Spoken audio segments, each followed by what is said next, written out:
Programme में join कर रहे हैं। सर बहुत शुक्रिया आपके वक्त का। नईम साहब, आप किस तरह देख रहे हैं इस तमाम सिचुएशन को, जब अमन अमान एक बहुत बड़ा मसला है, खुराक नहीं है, अद्वियात नहीं है, अफगानिस्तान में लोगों के पास रोज़गार नहीं है, फिर उनके ऊपर प्रेशर है दाइश के हवाले से भी, ख़वातीन को एक नुमाइंदगी देने के हवाले से भी, किस तरह अफगान हुकूमत को इस मामले को लेकर चलना होगा? जी बहुत शुक्रिया। सबसे पहले अगर मैं बुनियादी तौर पे देखूं और अगर आप मेरे तज्जिए को कोई वेटेज दें तो वो ये है कि America is also one of the leading spoilers. अगर आप ये समझते हैं या कोई भी ये समझता है कि अमेरिका अफगानिस्तान के मसाइल हल करना चाहता है, तो उनको सोचना चाहिए कि अमेरिका तो यहाँ पर 20 साल तक मौजूद था और उन्होंने क्यों इसकी इकॉनमी को ऐसे रखा कि ये सवाए एड के चल नहीं सकती। उन्होंने क्यों हालात को ऐसे रखा कि ये आज जिन चीज़ों का सामना करना पड़ रहा है। और मैं बड़ा हैरान हूँ उन लोगों पर जो उम्मीद लगाए बैठे हैं दोबारा अमेरिका पर कि जी उन्हीं के मदद से ये दोबारा ठीक होगा। ये तो बड़ी अजीब सोच है और ये चीज़ों को बिल्कुल ना समझने वाली बात है। बात ये मेरी बहन कि जब यहाँ पर अमेरिका था खून तब भी बहता था, खबर नहीं निकलती थी। आज चूँकि BBC, CNN और फॉक्स न्यूज़ और सब यही हमारे सोर्सेज हैं इंफॉर्मेशन के, जितनी बातें आपने कही हैं उधर से ही आ रही हैं। एक तरफ उन्होंने वावेला मचा रखा है कि वहाँ पर कहत साली का खदशा है, हर चीज़ की कमी है, दूसरी तरफ सांप बन के उनके पैसों पर भी बैठे हुए हैं। तो ये दोगली पॉलिसी बिल्कुल समझ में आनी चाहिए। दाइश का आपने कहा, दाइश बहुत सारे लोगों का ये ख्याल है और ये मेरा ख्याल नहीं है कि अमेरिका ही की छोड़ी हुई चीज़ है वहाँ पर, ताकि वहाँ पर स्टेबिलिटी ना आए। क्योंकि अमेरिका, इंडिया और उनके जितने हलीफ हैं उनकी ये बहुत शदीद ख्वाहिश है कि ये हुकूमत कोलैप्स कर जाए, इकनॉमिक कोलैप्स कर जाए, पॉलिटिकल कोलैप्स कर जाए और ये आगे ना चल सके। जो मुल्क चाहते हैं कि यहाँ पर अमन हो वो है चीन, अमेरिका, चीन, रूस, पाकिस्तान, ईरान किसी हद तक, कतर और तुर्की और कुछ और ममालिक। तो अब ये हमें देखना होगा कि ये ममालिक कितना इसको सहारा देते हैं। एक दो बातें मैं करना चाहूँगा। नंबर एक, अफगानिस्तान में कभी लोग भूखे नहीं मरेंगे इंशाल्लाह जब तक कि पाकिस्तान में कहत साली नहीं होती, और वो नहीं है अल्लाह ताला के फजल करम से।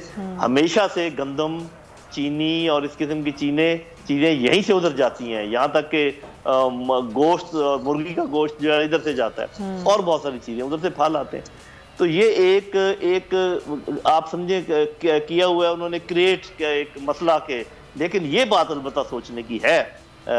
मैं भी उस पर गौर करता हूँ, हम सबको इस पर गौर करना चाहिए कि जो मुल्क यहाँ पर अमन चाहते हैं, ये इसे ट्राइका प्लस में अमेरिका को निकाल कर जो चीन है, रूस है, पाकिस्तान था, ये क्यों पीछे हटे हुए हैं, ये किस चीज़ के इंतज़ार कर रहे हैं। बल्कि आज जो उनका वज़ीर ख़ारजा, एक्टिंग वज़ीर ख़ारजा, उन्होंने कहा कि जितनी हम इंक्लूसिव हुकूमत बना सकते थे हमने बना दी।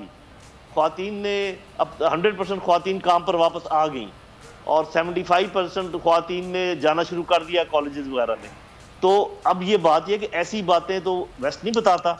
हमें चाहिए, मतलब बोल को मैं रिक्वेस्ट करूँगा कि बोल अपने नुमाइंदे भेजे अफगानिस्तान में और ख़ुद जो हकायक हैं ज़मीनी उनको लाकर आपको बताएं। सर हमने वहाँ पर बिल्कुल रिपोर्टिंग भी वहाँ से हमारे नुमाइंदे में बता भी रहे हैं कि वहाँ पे क्या सूरत हाल है और हम बहुत एक पॉजिटिव पिक्चर भी दिखा रहे हैं। लेकिन आपने बड़ी अच्छी बात की और बड़ी सही बात की, एक लॉजिकल बात है। लेकिन सर आपकी बात पर मेरा सवाल ये है कि ज़ाहिर है यहाँ के अमन से खित्ते के ममालिक को फ़ायदा है। अफगानिस्तान में अमन होगा तो सबसे बड़ा पाकिस्तान में अमन होगा, खित्ते के दूसरे ममालिक इससे अफेक्टेड होते हैं। तो ये खित्ते के जो ममालिक आपने सवाल उठाया कि भाई ये क्या कर रहे हैं, इनको काम करना चाहिए। पाकिस्तान है, रूस है, चीन है, दीगर ममालिक हैं, चले तुर्की को हम थोड़ा सा शामिल कर लेते हैं, कतर को शामिल कर लेते हैं, सऊदी अरब में कहीं यहाँ पर नजर नहीं आता। तो अब ये ममालिक क्या करें, खित्ते के अमन के लिए इनको काम करना चाहिए, ये क्यों नहीं कर रहे और उनको क्या करना चाहिए? जी मेरा अपना ख्याल ये है कि पाकिस्तान और रूस और चीन, इन तीन का अगर मैं जिक्र करूँ तो ये इनके साथ बड़े गुफ्तगू बड़ी गहरी कर रहे हैं। वो उनसे चाह रहे हैं कि जो इनके मसाइल हैं, मसला हमारा मसला तहरीक तालिबान पाकिस्तान का है और आपको पता है वो बातचीत हो भी रही है और वो करवा भी रहे हैं। तो पाकिस्तान शायद ये चाहता है कि इससे पहले कि हम रिकग्नाइज करें ये मसला हल हो जाए और हमारे हक में हल हो, इंशाल्लाह ऐसा ही होगा।